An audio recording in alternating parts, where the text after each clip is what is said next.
You have a deadline looming, but instead of starting, you scroll social media, tidy your desk, or binge a show.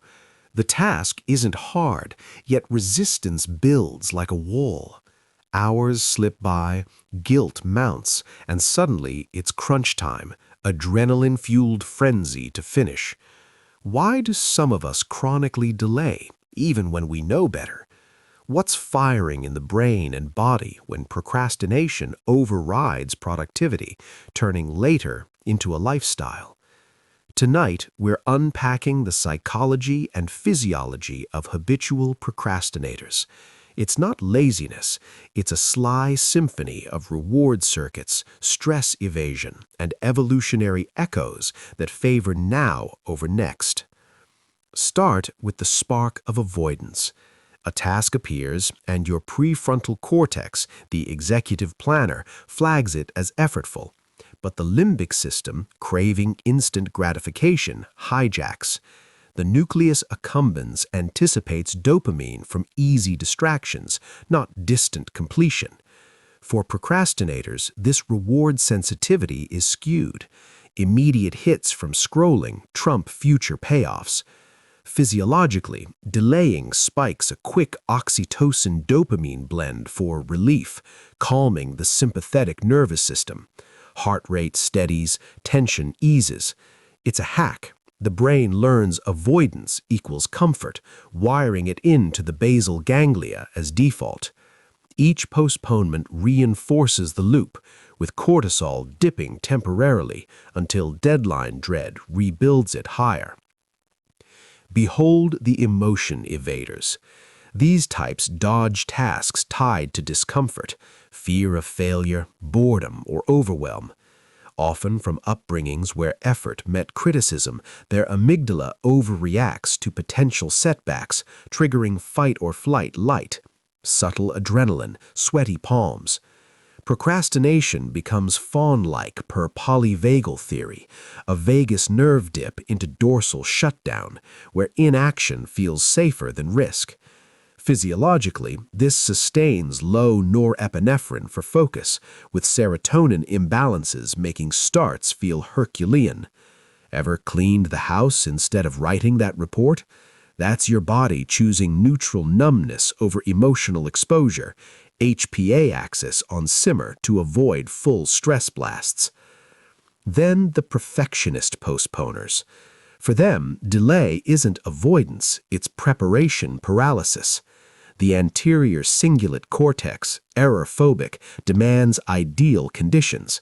Not yet, it's not perfect. High standards wire dopamine to flawless outcomes only, so partial progress feels futile. Studies link this to imbalanced glutamate pathways. Overexcitation leads to rumination, stalling action. Physiologically, procrastination here ramps sympathetic activity, racing thoughts, muscle tightness from held anxiety. They wait for the right mood, but it never arrives. Cortisol chronics fatigue adrenals, inviting burnout disguised as busyness. Ignore not the thrill seekers. These thrill junkies thrive on last-minute rushes. Deadline dopamine floods the system, heightening focus via norepinephrine surges. Their locus coeruleus is tuned for novelty. Routine tasks bore, dropping motivation. Evolutionary holdover. Our ancestors pulsed with urgent hunts, not steady grinds. Physiologically, procrastination builds tension for release. Endorphins crash in during crunches, rewarding the cycle. But it taxes. Repeated cortisol spikes erode hippocampal function, fogging memory and worsening future delays. The overwhelmed overloaders add chaos.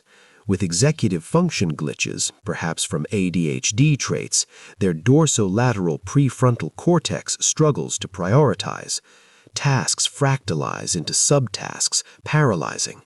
Mirror neurons amplify others' expectations, turning solo work into social pressure. Physiologically, this elevates baseline glucocorticoids, disrupting the gut-brain axis, nausea from indecision or headaches from cognitive overload. Procrastination fragments focus further. Serotonin dips, inviting mood swings. Trauma-tuned delayers carry baggage. Past failures or control losses etch avoidance as survival. The hippocampus conflates effort with pain, triggering limbic loops. Cortisol floods at initiation. Body remembers, delay once dodged harm, now it's reflex, with somatic echoes like throat lumps or fatigue. Culturally fueled, instant gratification societies amplify it with tech dopamine traps. Gender nuances, higher estrogen links to relational procrastination, putting others first. Expand view, the body loves it short term. Avoidance averts immediate drain, parasympathetic peace prevails. Long-term, chronic stress invites inflammation, immune hits, even diabetes risk from disrupted rhythms. Unfinished piles build allostatic load, shrinking prefrontal volume for poorer control. Yet here's hope. Procrastinators aren't defective. They're often creative, intuitive souls whose minds wander fruitfully when harnessed. Their wiring sparks innovation in bursts, empathy in pauses. Pivot isn't force, it's finesse. Neuroplasticity thrives. Break tasks tiny. Dopamine from micro wins rebuilds paths. Strategies sculpt. Pomodoro pulses vagal tone, easing entry. Accountability buddies boost oxytocin for commitment. Reframe delay as data, what emotion hides. Each start logs progress. Prefrontal strengthens, amygdala quiets, cortisol baselines drop. Epiphanies emerge. A task tackled early, freedom follows. Mind braces for boredom, but flow arrives, rewarding intrinsically. It feels clunky, then natural. Which mirrors you? Evader, fleeing feels, postponer, polishing phantom, seeker, chasing surges, overlorder, lost in lists, delayer, dodging depths, or conditioned, caught in currents. Comment if it clicks. In a now or never world, procrastinators ponder potentials, but potential blooms in action. You don't need perfection to proceed, progress suffices. Your body picked procrastination for protection. Now nudge it to now. Safety in steps, power in play. Not grind, just gentle momentum. That inventive mind, it flourishes freed. If this delayed a distraction insight, kindred spirits abound. And actionable, you're geared for genius, untimed. Like if it nudged a next step. Subscribe for more mind maps we navigate.